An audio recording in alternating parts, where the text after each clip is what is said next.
이제 우리 하나님 말씀 같이 살펴보시겠습니다. 시편 147편 1절부터 12절까지 말씀입니다. 다 자리에서 일어나셔서 구약성경 908쪽에 있습니다. 시편 147편 1절부터 12절까지 읽도록 하겠습니다. 할렐루야. 우리 하나님을 찬양하는 일이 선함이여 찬송하는 일이 아름답고 마땅하도다. 여호와께서 예루살렘을 세우시며 이스라엘의 흩어진 자들을 모으시며 상심한 자들을 고치시며 그들의 상처를 싸매시는도다. 그가 별들의 수요를 세시고 그것들을 다 이름대로 부르시는도다. 우리 주는 위대하시며 능력이 많으시며 그의 지혜가 무궁하시도다. 여호와께서 겸손한 자들은 붙드시고 악인들은 땅에 엎드려 뜨리시는도다. 감사함으로 여호와께 노래하며 수금으로 하나님께 찬양할지어다. 그가 구름으로 하늘을 덮으시며 땅을 위하여 비를 준비하시며 산에 풀이 자라게 하시며 들짐승과 우는 까마귀 새끼에게 먹을 것을 주시는도다. 여호와는 말의 힘이 세다 하여 기뻐하지 아니하시며 사람의 다리가 억세다 하여 기뻐하지 아니하시고 여호와는 자기를 경외하는 자들과 그의 인자하심을 바라는 자들을 기뻐하시는도다. 예루살렘아 여호와를 찬송할지어다. 시온아 내 하나님을 찬양할지어다. 아멘. 자리에 앉아주시기 바랍니다.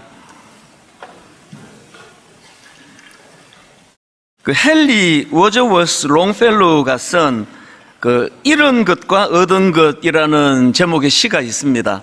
오늘은 이 시를 읽어드리는 것으로 말씀을 시작하려고 하는데요. 내 이제껏 잃은 것과 얻은 것, 놓친 것과 이룬 것, 저울질 해보니 자랑할 게 별로 없구나. 나는 알고 있다. 긴 세월 헛되이 보내고 좋은 의도는 화살처럼 관역에 못 닿거나 빗나갔음을. 하지만 누가 감히 이런 식으로 손익을 따지겠는가? 실패는 알고 보면 승리의 다른 얼굴일지 모르고 썰물이 나가면 분명 밀물이 오듯이. 제가 이 시가 참 좋아서 이제 읽고 묵상하고 그러다가 이제 검색을 해보니까요. 이 시가 세상만사라고 하는 옛날에 나온 유행가 가사와 이 오버랩이 된다. 그런 내용의 글을 쓴 분이 있더라고요. 그래서 이 세상만사라는 오래된 유행가 가사 일부를 또 제가 읽어드리려고 합니다. 세상 모든 일들이 되다가도 안 되는 것, 슬퍼하다 웃다가 하늘 보면 둥근 해. 이 한 세상 산다는 거 생각하기 달렸는데 뭘 그리 안타깝게 고개 숙여 앉아 있소. 세상 만사 모든 일이 뜻대로야 되겠소만 그런대로 한 세상 이러구러 살아가오. 그러고 보니까 제가 어릴 때는 어른들이 이제 좀 아프고 힘들고 낙심하고 그러면 위로해 주시는 말 중에 힘내라. 세상 만사 마음 먹게 달렸다. 이런 어른들이 이야기가 종종 있었던 기억이 있습니다. 그래서 제가 이 시도 읽고 또 유행가 가사도 들여다보고 옛날 어른들의 그런 격려의 말씀도 떠올려 보니까요. 이것들에는 똑같은 전제가 하나 있더라고요. 그 전제가 뭐냐 하니까 마음먹은 대로 잘 안 풀려가지고 참 힘들고 어려운 게 이게 인생이다. 이런 전제가 있더라는 거예요. 공통된 전제가. 맨 먼저 소개해드린 롱펠로우의 시도 전제가 바로 이겁니다. 나는 알고 있다. 긴 세월 헛되이 보내고 좋은 의도는 화살처럼 관역에 못 닿거나 빗나갔음을. 이게 바로 참 이 세상 마음먹은 대로 안 되네 그 얘기 아닙니까? 이 시의 바닥에는 이런 실패감이 깔려 있는 거예요. 그래서 이제 이런 실패감이 있기 때문에 맨 마지막에 실패는 알고 보면 승리의 다른 얼굴일지 모르고 썰물이 나가면 분명 밀물이 밀려온다. 이런 시를 우리가 좋아하는 이유는 이 위로가 되기 때문입니다. 왜 위로가 된다고요? 마음먹은 대로 잘 안 되는 게 인생이라는 전제가 이런 시를 명시로 만드는 거 아니겠습니까?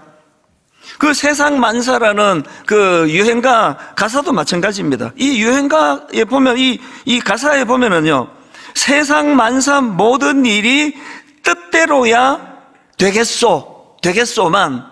그 이게 이 시의 전제예요. 뜻대로 안 되는 게 인생이라는 거죠.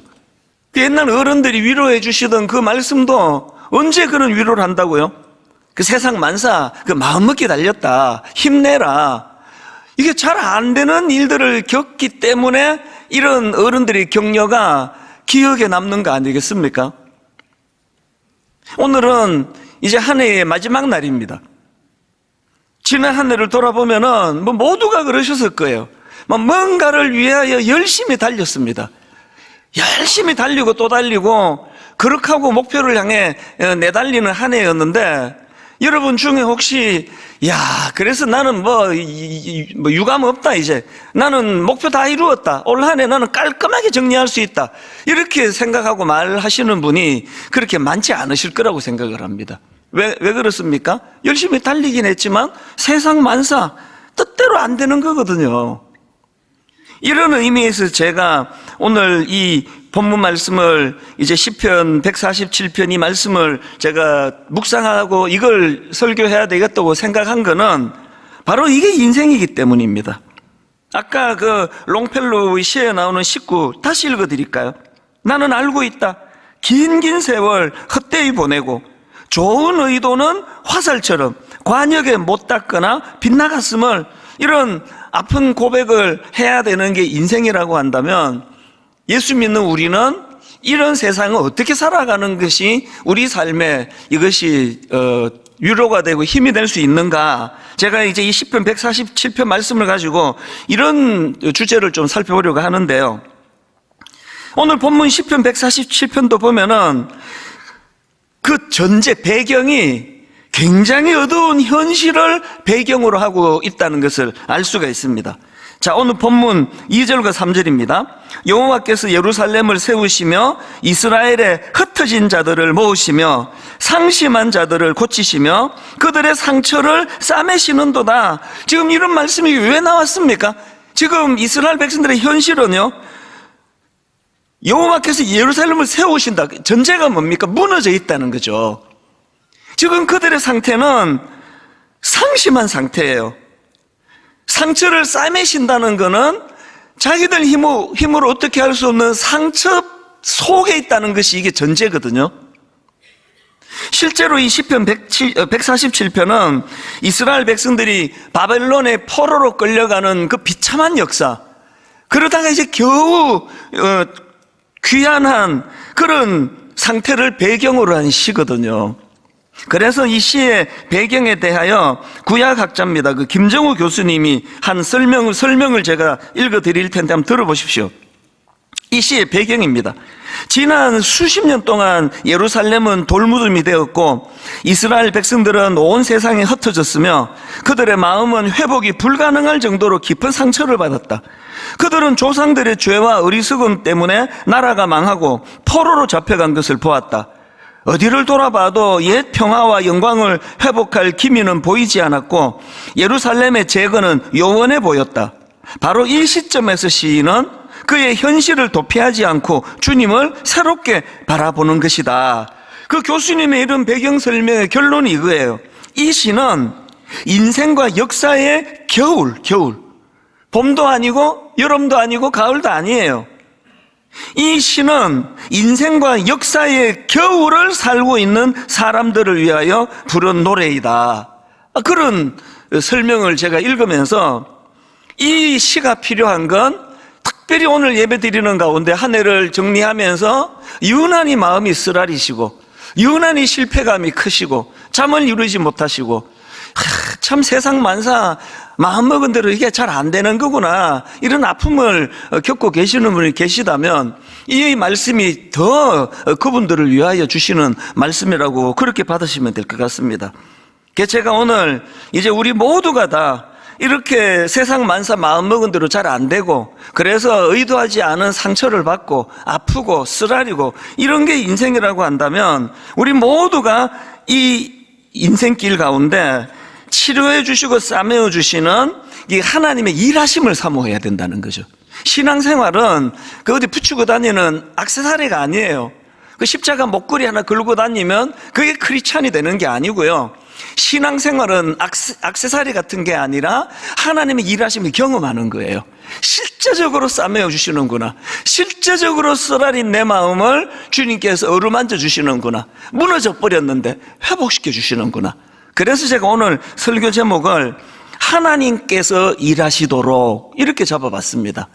모두가 다 자격 없는 저희들이 구원을 받고 하나님의 자녀가 되는 건 공통점이지만요, 자기 삶 가운데 하나님의 일하심을 경험하는 건 천차만별이에요. 하나님이 뭐 이 땅에서도 일하신대? 전혀 그것을 맛보지 못하고 살아가는 분이 계시는가 하면 너무나 생생하게 싸매어 주시는 그 하나님을 경험하면서 그렇게 살아가시는 분들도 굉장히 많으십니다. 그래서 오늘 이 설교 제목 그대로 하나님께서 일하시도록 하기 위해서 그럼 우리는 뭘 해야 되느냐? 구원을 받는 데는 할 일이 아무것도 없지만 하나님 은혜를 많이 누리는 데는 우리가 해야 될 일들이 좀 있습니다. 죄 가운데 빠져 있을 때는 하나님의 일하심, 성령의 역사하심 기대하기가 어려운 거랑 같은 이치라고 그렇게 말씀을 드릴 수가 있겠습니다. 그래서 제가 오늘 이제 우리가 이런 하나님의 일하심을 맛보기 위해서 우리가 꼭 기억해야 될 세 가지 실천사항, 이것들을 좀 나누고 싶은데요. 첫 번째로는 뭘 우리가 기억해야 되느냐? 하나님의 일하심을 맛보고 싶으세요? 그렇다면 이 찬양과 감사라는 기둥을 세우셔야 합니다. 제가 왜 이렇게 첫 번째 그 소제목을 이렇게 잡을 수 있었냐면 바로 오늘 살펴보고 있는 시편 147편의 구조가 그렇습니다. 이 시편 147편의 구조를 보면은 이 시는 세 가지 기둥을 바탕으로 해서 전개되고 있는데요. 그 세 가지 기둥이 바로 찬양과 감사라는 기둥입니다. 자, 첫 번째 기둥은 1절인데요. 첫 번째 기둥을 보십시오.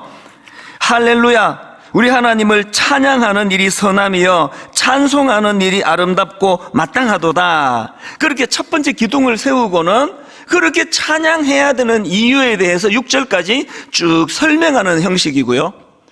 그리고는 이제 두 번째 기둥은 7절입니다. 두 번째 기둥도 똑같은 찬양과 감사입니다. 7절입니다. 감사함으로 여호와께 노래하며 수금으로 하나님께 찬양할지어다. 그리고는 그래야 되는 이유를 또 쭉 설명을 하고요. 그리고 맨 마지막에 세 번째 기둥은 마지막 12절입니다. 예루살렘아 여호와를 찬송할지어다. 시온아 내 하나님을 찬양할지어다. 그리고 제가 시간이 없어서 이 모든 걸 다 설교할 수가 없어서 12절로 잘랐는데요, 사실은 이 12절의 기둥 이후에 또 그래야만 하는 이유들에 대하여 쭉 이제 열거가 되고 있는 게 시편 147편의 구조거든요. 여러분, 우리 내면이 그 포로 귀한 이후로 참 낙심해 있던 그들을 싸매어 주시고 치료해 주시는 하나님의 일하심을 이 시편에서 열거를 하고 있다면 오늘 저와 여러분들도 이제 하나님의 일하심, 그래서 저를 회복시켜 주시고 저를 싸매어 주시고 다시 일어나게 하시고 회복의 은혜를 주시고 이거를 맛보고 싶으시다면 우리 인생에도 이 감사와 찬양의 기둥을 세우셔야 된다는 거죠. 근데 여러분, 여기서 중요한 건요, 제가 본문을 유심히 보니까 이 기둥 세 가지가 이제 찬양과 감사를 선포하고 있는데 놀랍게도 셋 다 명령이에요. 저절로 주어진 게 하나도 없습니다. 자, 첫 번째 기둥 다시 보십시오. 1절 할렐루야 우리 하나님을 찬양하는 일이 선하며, 그 다음 보세요. 찬송하는 일이 아름답고 마땅하도다. 이거 선택 아니야. 알았니? 이건 뭐 해도 되고 안 해도 되고 그런 거 아니라고. 이게 첫 번째의 강력한 메시지예요. 두 번째 기둥을 보시겠습니까? 7절입니다. 감사함으로 여호와께 노래하며 수금으로 하나님께 명령합니다. 찬양할지어다. 세 번째 기둥도 똑같습니다. 12절 예루살렘아 여호와를 찬송할지어다. 시온아 너의 하나님을 찬양할지어다. 명령이에요. 여러분 아시잖아요. 감사라는 거, 찬양이라는 거, 그 감정이에요. 감정은 물 흐르듯 흐르는 거예요. 그냥 기분 좋으면 찬양이 나오고요, 뭐 우울하고 어두우면 찬양 안 부르게 되잖아요.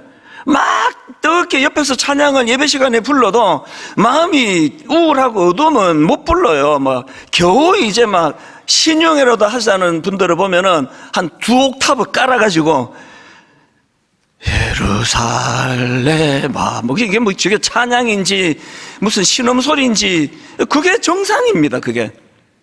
그런데 지금 여기 보니까요, 찬양에 대하여, 감사에 대하여 그렇게 방치하지 말라는 거예요. 강제로 그걸 선포하라는 겁니다. 명령한다는 거예요. 네 지금 우울한 건 알겠는데 네 우울한 것이 하나님을 향한 찬양을 면제해 주는 거 아니다. 힘내라. 우리는요, 이런 권면을 자꾸 딴 사람한테 해요.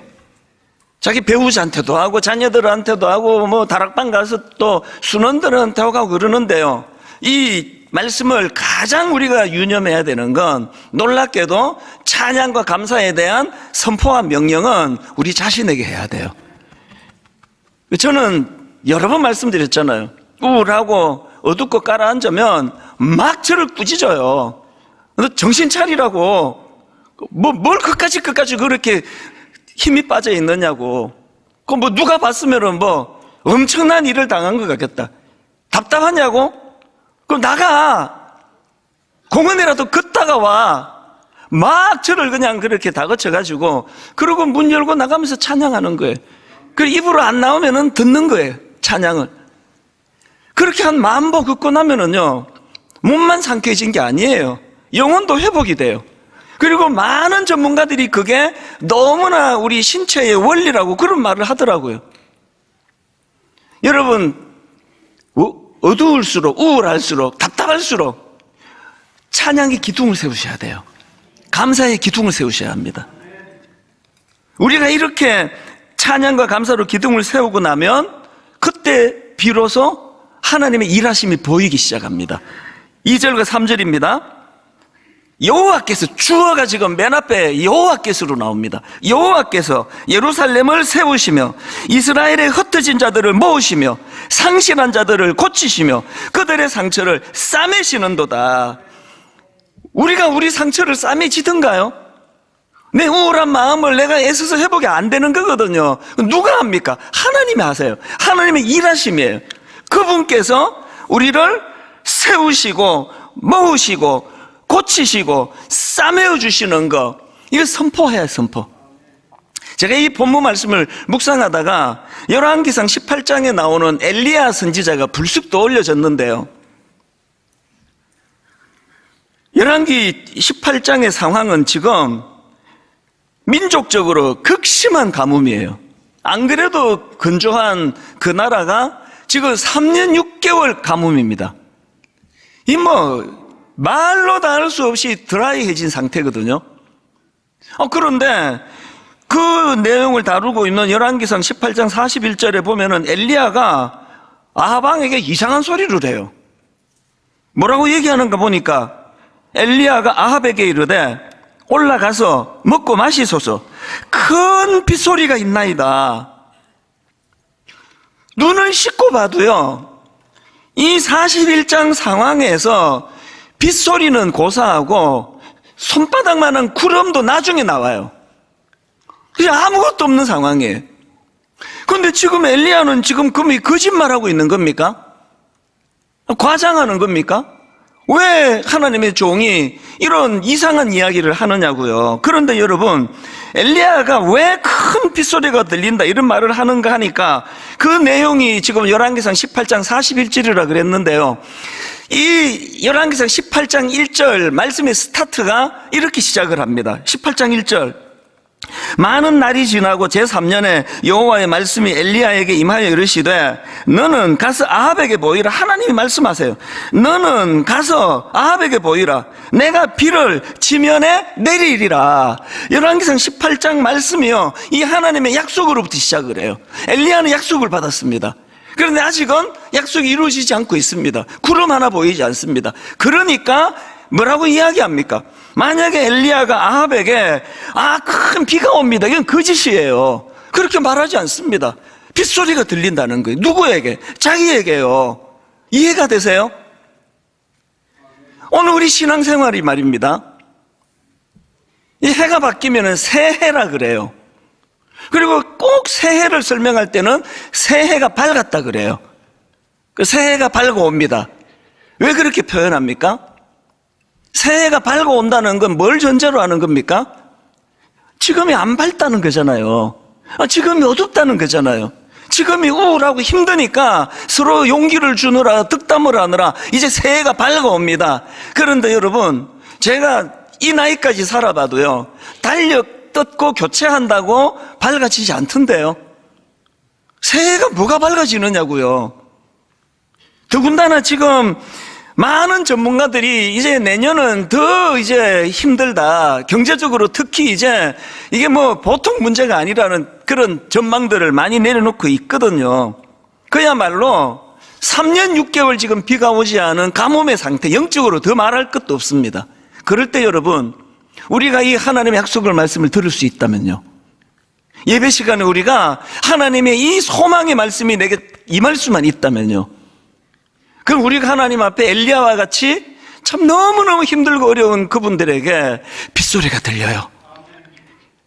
하나님의 약속이 내게 임했고 나는 하나님의 신실하심을 믿고 있고, 그런데 놀랍게도 지금 빗소리가 들려요. 우리가 이걸 전하는 그런 그리스도인으로 살아갈 수 있다면 그거 얼마나 좋겠습니까? 여러분, 지금 여러분 이 불안한 시기에 여러분에게는 어떤 소리가 들리세요? 여러분, 어떤 소리가 들리세요? 하나님 앞에 새해를 우리가 준비하면서 하나님, 어떤 상황이라도 내가 하나님 앞에 찬양의 기둥, 감사의 기둥을 세워나갈 때 하나님은 이 어두운 시대에, 이 드라이한, 이 정말 영적으로 고갈된 이런 시대에 참 빗소리가 들립니다. 엘리야와 같은 이런 아름다운 복음, 또 희망의 메시지를 전하는 그런 그리스도인으로 살아가게 될 줄로 믿습니다. 두 번째 기둥인 7절도 마찬가지예요. 7절도 보니까 감사함으로 여호와께 노래하며 수금으로 하나님께 찬양할지어다. 여기도 보니까 미리 이제 7절에서 감사와 찬양을 선포하고, 그리고 그 다음에 8절과 9절을 보십시오. 왜 감사해야 되느냐, 왜 찬양해야 되느냐? 하나님의 일하심입니다. 8절, 그가 구름으로 하늘을 덮으시며 땅을 위하여 비를 준비하시며 산에 풀이 자라게 하시며 들짐승과 우는 까마귀 새끼에게 먹을 것을 주시는도다. 이게 참 묘해요. 이게 지금 하나님이 그 구름으로 하늘을 덮으시고 땅을 위하여 비를 준비해 주시는데 이스라엘 백성들을 위한 게 아니에요. 가만히 보니까요, 산에 풀을 위해서예요. 그리고 가만히 보니까 구절에 들짐승과 우는 까마귀 새끼에게 먹을 것을 주기 위한 거예요. 구절에 나와 있는 들짐승, 이거는 이제 땅에서 이제 뛰어다니는 짐승이라고 한다면, 여기 그 다음 나오는 까마귀는 하늘을 날아다니는 짐승 아닙니까? 게다가 까마귀 새끼 이렇게 묘사해요. 우는 까마귀 새끼예요. 우리나라도 까마귀를 뭐 썩 그렇게 좋아하지 않는데요, 이 나라도 마찬가지예요. 아주 미천한 게 까마귀예요. 그런데 그게 새끼예요. 근데 그 까마귀 새끼가 또 울고 있네요. 처참한 상태예요. 그런데 하나님께서는 그 어린 까마귀 새끼의 눈물을 외면하지 않으신다고 기록하고 있는, 이게 뭘 의미하겠습니까? 그건 신약으로 가서 예수님께서 주신 말씀을 여러분 다 기억하시리라 생각합니다. 마태복음 6장 26절 예수님이 하신 말씀입니다. 공중의 새를 보라. 심지도 않고 거두지도 않고 창고에 모아 들이지도 아니하되 너희 하늘 아버지께서 기르시나니 너희는 이것들보다 귀하지 아니하냐. 그리고 30절 오늘 있다가 내일 아궁이에 던져지는 들풀도 하나님이 이렇게 입히시거든 하물며 너희일까 보냐 믿음이 적은 자들아. 왜 하나님이 구름을 주시고 비를 내려주시는데 그게 왜 우는 까마귀 새끼를 먹이는 거라고 묘사했겠냐고요. 하물며 너희일까 보냐. 하물며 너희일까 보냐. 우리가 감사할 게 하나도 없는 그런 상황이라 할지라도 억지로라도 순종해서 감사의 기둥을, 찬양의 기둥을 세우면은요, 이 말씀이 들리기 시작을 해요. 지난 우리의 삶을 돌아보면 뭐 힘들다, 어렵다, 뭐 그냥 막 힘들어 죽겠다, 그런 이 말을 뭐 입에 달고 살았지만, 그런데 하나님께서 우리를 먹이시고 입히시고 여기까지 온 거 아닙니까?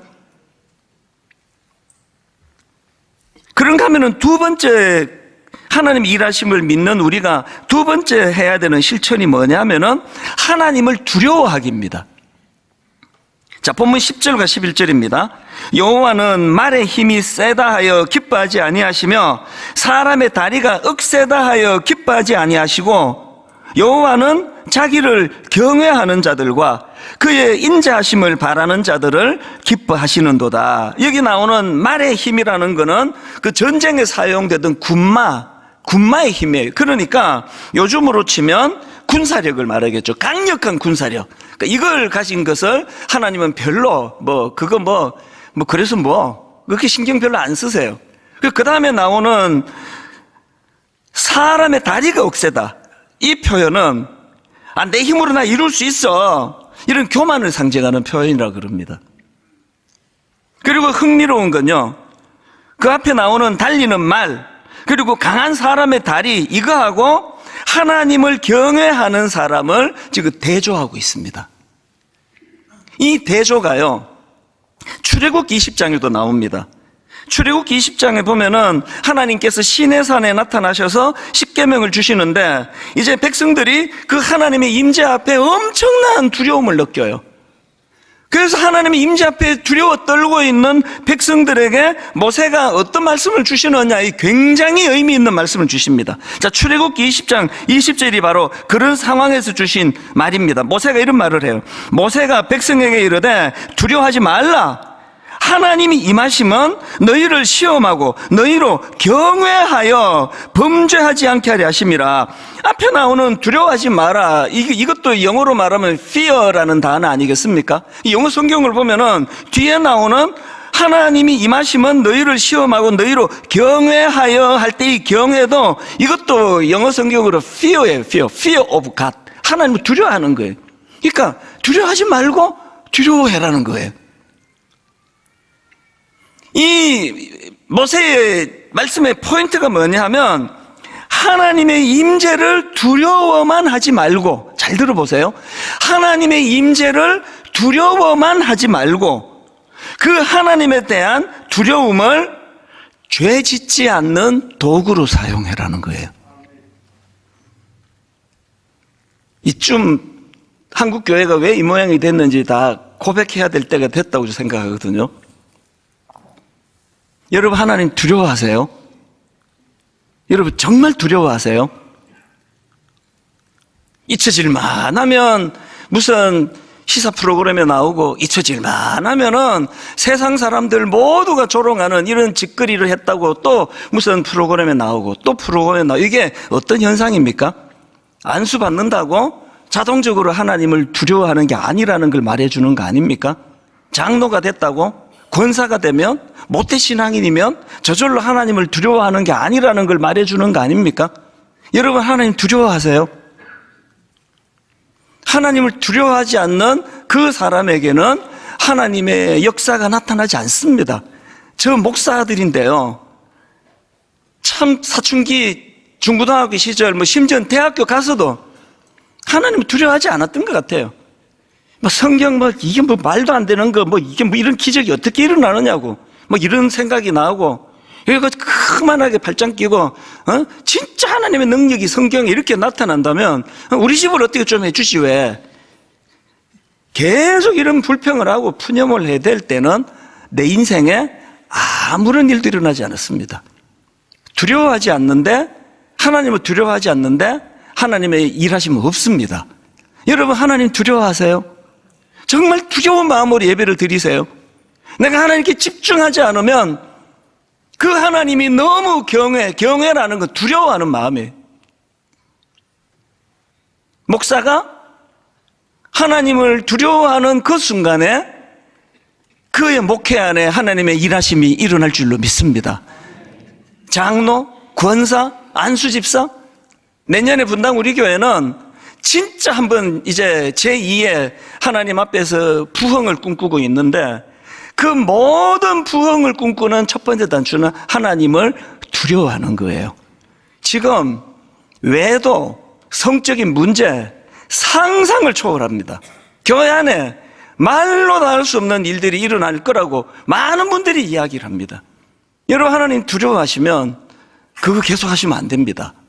하나님 두려워하시면 그 하나님이 노여워하실 일들을 성령의 은혜를 힘입어 다 청산하고 거기에 하나님의 역사와 일하심이 일어나게 될 줄로 믿습니다. 마지막 세 번째 실천할 게 하나 더 있는데요. 하나님의 일하심을 기대하는 겁니다. 기대하는 것. 자, 본문 10절 11절 다시 읽어드릴게요. 여호와는 말의 힘이 세다 하여 기뻐하지 아니하시며 사람의 다리가 억세다 하여 기뻐하지 아니하시고 여호와는 자기를 경외하는 자들과 그의 인자하심을 바라는 자들을 기뻐하시는도다. 지난주에 저희 어머니께서 소천하셨습니다. 저는 한국에서 목회를 하고 어머니는 미국에 계셨기 때문에 임종도 제가 지킬 수가 없었고요. 그리고 이제 화요일 저녁에 어머니 소천하셨다는 소식을 들었는데, 그 순간에 성령님이 제 마음에, 이 순간에 네 엄마가 뭘 제일 기뻐할 것 같으냐, 막 하던 일 다 내려놓고 막 내일 비행기표 끊어가지고 바로 그냥 시카고로 달려가는, 아무리 생각해도 저희 어머니가 그걸 더 기뻐할 것 같지가 않아요. 그래서 제가 부탁을 했어요. 저희 어머니 소천 소식을 주일날 성탄 예배, 그리고 25일 성탄 축하 예배가 끝나는 그 다음부터 알려주면 좋겠다. 비밀로 해달라 그랬어요. 그리고 제가 성탄 예배 드리고 24일 예배, 주일 예배 드리고 성탄 예배 드린 후에 그날 오후에 가려고, 우리 형제들도 그걸 다 양해를 해줘서 그렇게 이제 장례 절차를 다 준비를 했는데, 마음이 바뀌었습니다. 제가 주일날 특별히 이번 성탄 축하 예배는 기쁨이 이게 이번 예배의 포인트였는데, 아무렇지도 않은 것처럼 설교할 자신이 없는 거예요. 괜히 성도들을 내가 괴롭히는 결과가 될 것 같아서, 그래서 제가 이제 주중에 금요일 날 시카고로 가서 또 장례 일정 과정을 또 다 이제 제대로 다 치를 수 있게 되어서 너무 제가 감사했는데요. 우리 교역자들에게 제가 지난주 우리 광 목사님이 그 편지를 소개해 주는 걸 제가 듣고 마음이 너무 뜨거워졌어요. 저는 우리 젊은 목사님들한테 이 메시지를 전하고 싶었습니다. 우리 목회자는 하나님께 드려진 존재다. 우린 종이다. 우리의 스케줄대로 사는 거 아니다. 장례가 잘 이제 치러졌는데요. 저희 오남매는 다 이렇게 흩어져 살아가지고 이번에 거의 진짜 수년 만에 처음으로 다 모였는데요. 많은 걸 제가 새로 알게 됐습니다. 저는 저희 어머니를 딱 한마디로 요약을 한다면 저는 승복이라는 단어로 요약이 된다 생각했거든요. 아버지가 금식기도 하다가 돌아가셨는데 뭔 일을 이런 식으로 하시느냐고. 그러나 하나님은 창조주기 때문에 내가 승복하겠다고. 그래서 어머니 하면 저는 승복이라는 단어가 떠올랐는데, 이번에 보니까 그게 아니에요. 저희 어머니는 77년도에 미국으로 이민을 가셨기 때문에 수십 년 신앙생활한 많은 어른들이 계세요.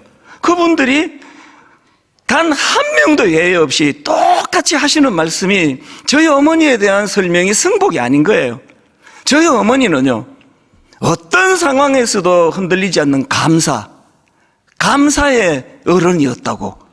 그래서 이거 처음 알았습니다. 어머니는 승복으로 설명되는 건데 그것보다 더 큰 개념이더라고요. 어떻게 그런 상황에서, 어떤 상황에서든 감사할 수 있지? 그런가 하면은 우리 오남매가 이번에 모여가지고 서로가 계속 같은 말을 반복했습니다. 공통적으로 똑같은 말을 했습니다. 뭐라고 말하는가 하니까, 우리 여기 5명은 죽었다 깨어나도 우리 아버지 어머니 인격 못 따라간다. 우리는 뭐라고 해도 우리 아버지 어머니 그 영성을 따라갈 수가 없다. 모두가 동의하고 모두가 그것을 인정하고 그랬거든요. 저는 목사잖아요. 제 아버지도 목사님이셨잖아요. 똑같은 목회자인데 나는 왜 우리 어머니, 우리 아버지 인격을, 영성을 왜 발붙고도 못 따라가는 그런 인간인가? 나는 왜 그런가? 묵상을 했죠. 답을 그럼 본문에 답이 있더라고요. 본문 10절, 11절 다시 읽어드릴게요. 여호와는 말의 힘이 세다 하여 기뻐하지 아니하시며 사람의 다리가 억세다 하여 기뻐하지 아니하시고 여호와는 자기를 경외하는 자들과 그의 인자하심을 바라는 자들을 기뻐하시는도다. 세 번역으로 11절. 주님은 오직 당신을 경외하는 사람과 당신의 한결같은 사랑을 기다리는 사람을 좋아하신다. 저희 아버지는 말씀을 전해야 되는 목사 설교자인데요. 말을 더듬으셨습니다. 여러분 다 아시죠? 조금 더듬으신 게 아니라 말을 심하게 더듬으셨어요. 그래서 주일 11시 예배를 인도하시려면요, 새벽부터 기도하셔야 돼요. 그 마음을 편하게 가지고 하나님 의지하고 그래야 이제 말을 안 더듬으시는 게 아니라 덜 더듬으세요. 한 9시, 10시 중간에 어떤 집사님이 툭 마음을 긁어 놓으면 그날은 이제 말 심하게 더듬으면 설교가 잘 안 되시는 거죠. 그러니까 저희 아버지, 어머니는 말의 힘이 센 분이 아니에요. 사람의 다리가 억센 분이 아니에요. 그래서 이제 평생이 하나님을 의지하는 기도의 삶을 살지 않으면 이게 생존의 문제예요. 그래서 우리 자녀들이 떠올리는 아버지는 등을 바닥에 누이고 주무실 때가 많지 않다는 거예요. 뭐 본 적이 없다는 사람도 있어요. 기도하시면서 엎드려서. 그리고 40일 금식 기도, 저희 아버지 어머니에게 이건 선택이 아니에요. 그러다 돌아가셨어요. 저희 어머니도 마찬가지 아닙니까? 목사님 사모님으로 이제 우리 남편이 40일 금식 기도하고 불 받아서 막 엄청난 불의 종이 되고 교회는 그때부터 부흥을 하고 대부분의 간증이다 이런 거 아닙니까? 저희 어머니는 간증이 한 줄이 안 나와요. 그렇게 실패하셨어요. 인간적으로 돌아가셨어요. 그 이후에 말씀을 지키려고 애쓰시는 과정에서 겪으셨던 가난과 고난, 제가 참 눈물이 났던 게요, 저희 어머니 친구 여전도사님이 계세요. 전화드렸더니 이런 말씀을 하시대요. 어느 날 어머니가 그러시대요. 자식들은 다 몰라요. 내가 어떤 고생을 하고 있는지.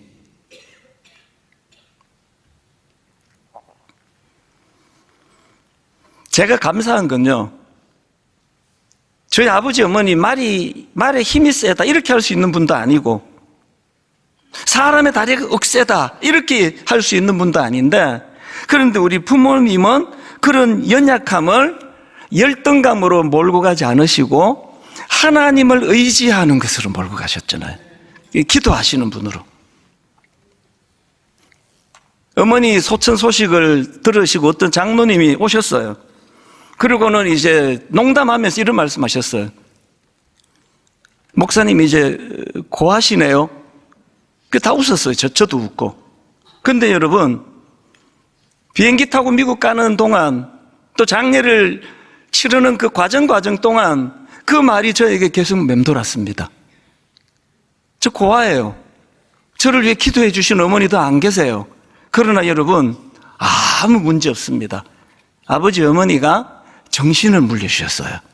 제가 그래서 장례를 치르는 게 너무 영적으로 의지하던 어머니셨기 때문에 너무 슬픔도 크고 아픔도 컸지만 그 장례 기간 동안 하나님이 저에게 엄청난 은혜를 주셨어요. 그래서 돌아오는 그 시간서부터 피곤하지가 않아요. 바로 밤에 도착하고 수요일 밤에 도착하고 목요일 새벽에 일어나서 지금까지 달려가고 있습니다. 하나님께서 어떤 힘을 주시는지 아십니까? 이제 어머니 저 위에 기도하시는 분 안 계십니다만, 그러나 하나님 이 원리를 내 마음에 새기기 원합니다. 여호와는 말의 힘이 세다 하여 기뻐하지 아니하시며 사람의 다리가 억세다 하여 기뻐하지 아니하시고 여호와는 자기를 경외하는 자들과 그의 인자하심을 바라는 자들을 기뻐하시는도다. 교회 좀 커졌다고 의시되면 그거는 말의 힘을 의지하는 거예요. 뭐 설교 조회수가 좀 많아요. 이걸 자꾸 의식하는 건 이거는 사람의 다리가 억세다고 하는 태도예요. 저의 교만을 하나님이 다 꺾어주시기를 원합니다. 완전히 다 꺾어주시고 철저하게 주님은 오직 주님을 경외하는 사람과 주님의 한결같은 사랑을 기다리는 사람을 좋아하신다. 이제 내년에 분당 우리 교회는 한번 은혜를 향하여 달려가기 원합니다. 오늘 저녁에 9시에 송구 영신 예배 때 출정식을 선포할 것입니다. 오늘 저녁 9시에 분당 우리 교회가 추구하는 방향을 선포하게 될 것입니다. 꿈을 꾸게 될 것입니다. 이 모든 일이 가능해질 수 있다면 딱 한 가지예요. 말의 힘을 자랑하지 않는 거예요. 사람의 다리가 억세다는 걸 자랑하지 않는 겁니다. 가난한 마음으로 새해에 하나님 주실 힘, 일하실 하나님, 그 하나님을 기대하면서 그렇게 달려가는 새로운 한 해가 되기를 주님 이름으로 축원합니다. 이 본문 말씀을 가지고 만든 찬양을 요즘에 계속 우리가 부르지 않습니까? 우리 주는 위대하며 능력이 많으시도다. 그의 지혜 무궁하며 인자는 영원하도다. 하나님이 일하심 상한 자를 고치시며 상처를 싸매시는도다. 별들의 수를 세시며 이름을 붙이셨도다. 우리 가사를 생각하시고 한 해를 점검하시면서 비장하게 하나님 앞 이 찬양으로 그렇게 나아가기 원합니다. 우리 주는 위대하며 능력이 많으시도다. 그의 지혜 무궁하며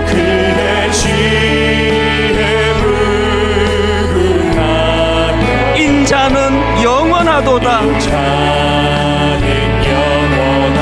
여러분 하나님의 일하심을 사모하십시오. 상한 자들 고치시며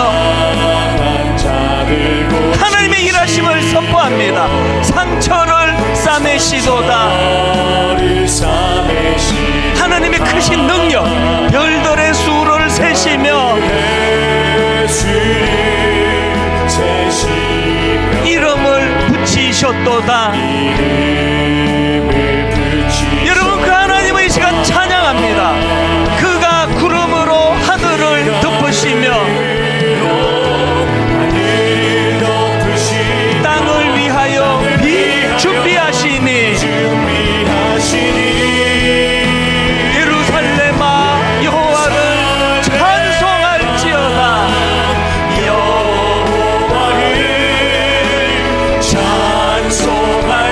내 하나님은 감사함으로 그 앞에 나가며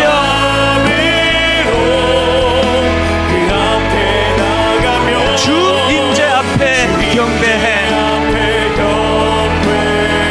우리 주는 위대하며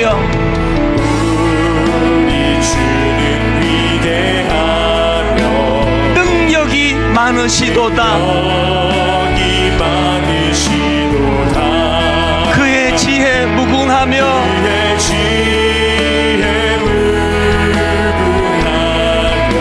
인자는 영원하도다. 하나님의 일하심을 모두가 누리셔야 합니다. 상한 자들 고치시며 상처를 싸매시도다. 별들의 수를 세시며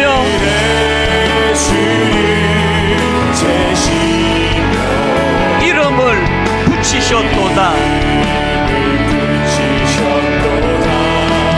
그가 구름으로 하늘을 덮으시며 땅을 위하여 비 준비하시니 여러분 준비되셨습니까? 선포합니다. 예루살렘아 여호와를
시도도 하나님의 능력을 이 시간 선포합니다. 능히 하실 주님께 모든 영광과 존귀 찬양과 경배를 돌릴지어다. 모든 영광과 존귀 찬양과 경배를 돌릴지어다.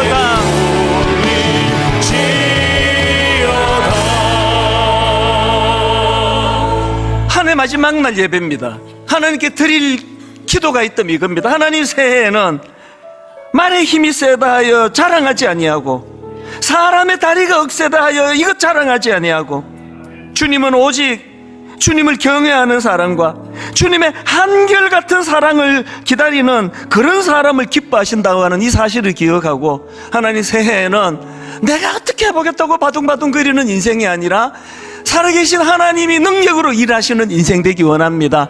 살아계신 하나님이 능력으로 일하시는 가정이 되기 원하고 교회가 되기 원합니다. 우리 한번 한 목소리로 합심하여 새해를 꿈꾸면서 은혜롭게 주님 앞으로 나아가기 원합니다. 기도하시겠습니다. 살아계신 하나님 아버지, 오늘 주신 말씀을 마음에 새기기 원합니다. 하나님, 우리가 이 땅을 살아가는 사람들이 여호와는 나의 힘이 세다 이런 기뻐하게 하게 하시옵소서. 여호와는 사람의 다리가 흑세라 이런 기뻐하게 하게 하시옵소서. 여호와는 자기를 경외하는 자들, 여호와는 그의 인자심을 바라는 자들을 기뻐하시는 하나님의 인자심을 바라는 자들, 하나님의 한결같은 사랑을 바라는 자들, 이러한 것들을 바라는 자들을 주여 주시옵소서. 아버지, 그렇게 하나님의 인자심이 간절히 기대하며 나와 있을 수 있도록 인도하여 주시옵소서.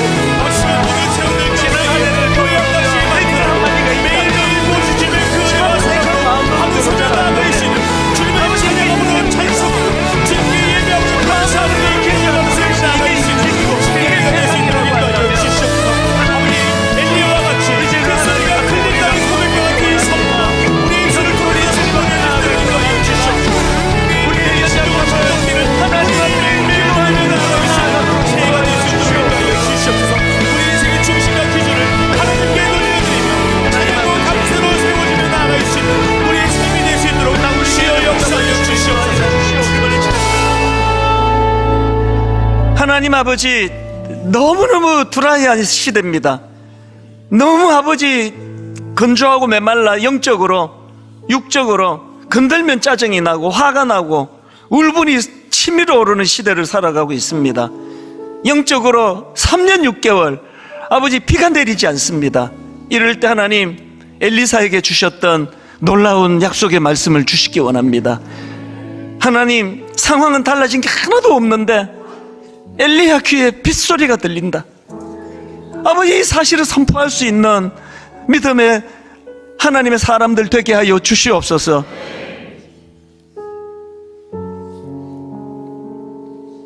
우리들이 갖고 있지 않은 많은 결핍 때문에 그것이 열등감이 되고 그것이 나를 너무나 초라한 것으로 몰고 가고 있다면, 하나님, 오늘 주신 말씀처럼 내가 갖고 있지 않은 이 결핍 때문에 이것이 오히려 하나님을 의지하고 하나님의 일하심을 기대하고 더욱 하나님을 바라는, 그래서 하나님이 일하시는 인생으로 성화되는 이 은혜가 무엇인지를 맛보고 경험하는 그런 새해가 되도록 인도하여 주시옵소서.